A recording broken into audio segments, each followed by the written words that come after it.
If you jump ahead a little bit, as I was doing some research and I read a speech that you gave at the MIT commencement, and you were reflecting on your years at MIT, and apparently you had a particularly difficult professor who was so brilliant that nobody understood anything that was going on.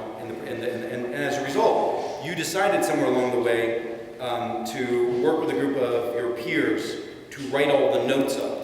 Can you talk a little bit about that first collaborative effort of a group of engineers coming together or scientists coming together? Well, it wasn't the first, but that was an interesting one. Norbert Wiener, I don't know how many people have heard that name before.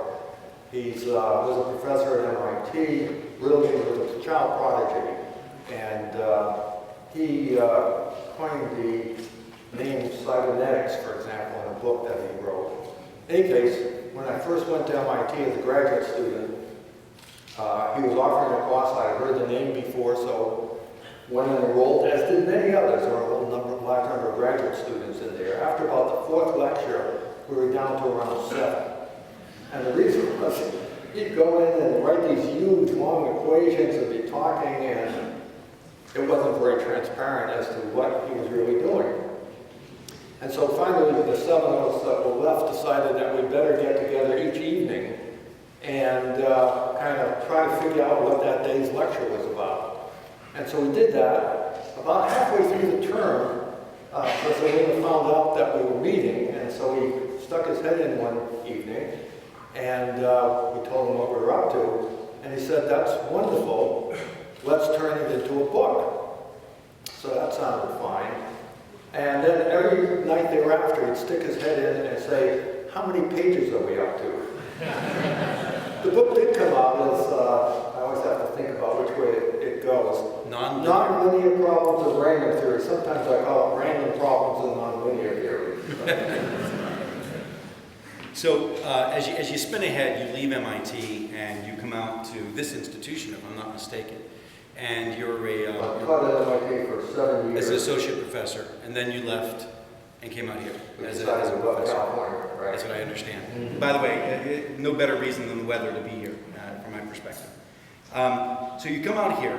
Now, originally you just started with a group of professors who had some consulting work, a day a week.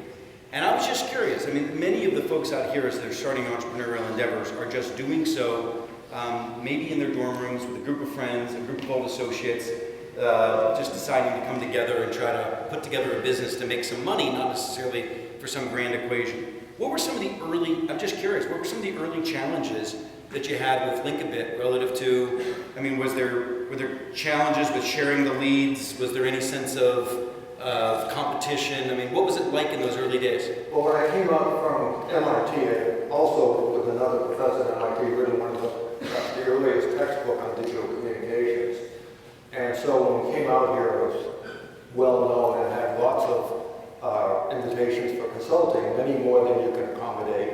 Usually you consult perhaps a day a week, which by the way I think is a very good thing for faculty. You learn what's going out there in the so-called real world.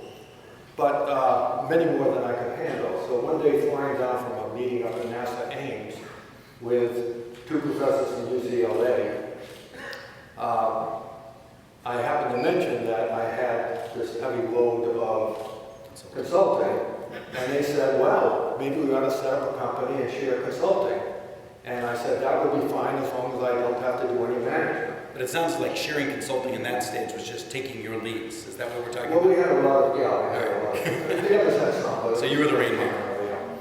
Yeah. And so that went on, and suddenly it began to grow, and we had to hire first full-time person, then another. One of the full-time, the first one we hired, was an engineer, but he'd come out to complete his PhD thesis, so it was an MIT PhD, but he completed it out here. Having him in San Diego was very helpful, and so we hired him. In any case, as it began to grow, I decided I better take a year's leave and get it better organized. And so in 71, 72 academic year, I took that leave. Turned out that that was great fun, and after 13 years basically in faculty, I decided that I tried my hand in business. And so it's a rather different way of entering, being entrepreneurial, and starting a new business. It was almost accidental in one sense, and also had very little risk.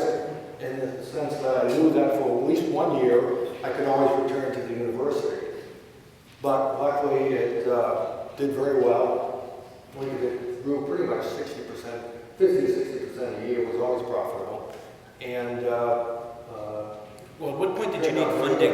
What point did you need funding for Linkabit as opposed to just sort of funding through organic consulting? And how did you decide to make well, the we're always choice? looking for new innovative projects. How do you do something not just a little bit better, but significantly better?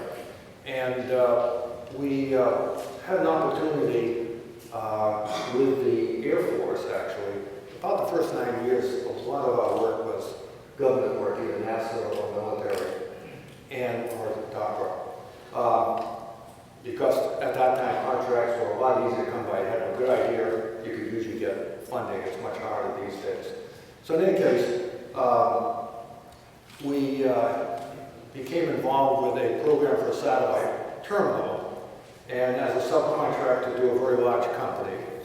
That very large company was competing with another one, and partway into the contract, they found out that they were being terminated. Luckily, the Air Force had enough briefings from us that they knew they were excited about it, came to us and asked if we would continue that.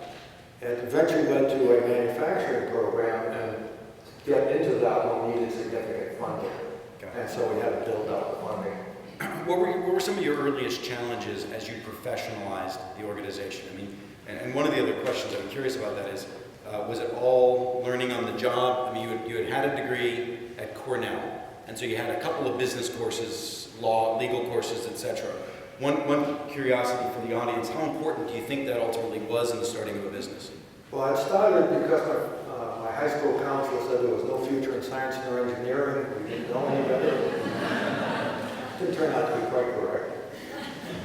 And so you got into hospitality. That was a good call there, right? My folks were in the hotel and the restaurant business, as was mentioned. And so I went to Cornell to the School of Hotel Administration. And the first year I was in the school, and I had a year's worth of accounting. And I must say that has turned out to be very, very valuable.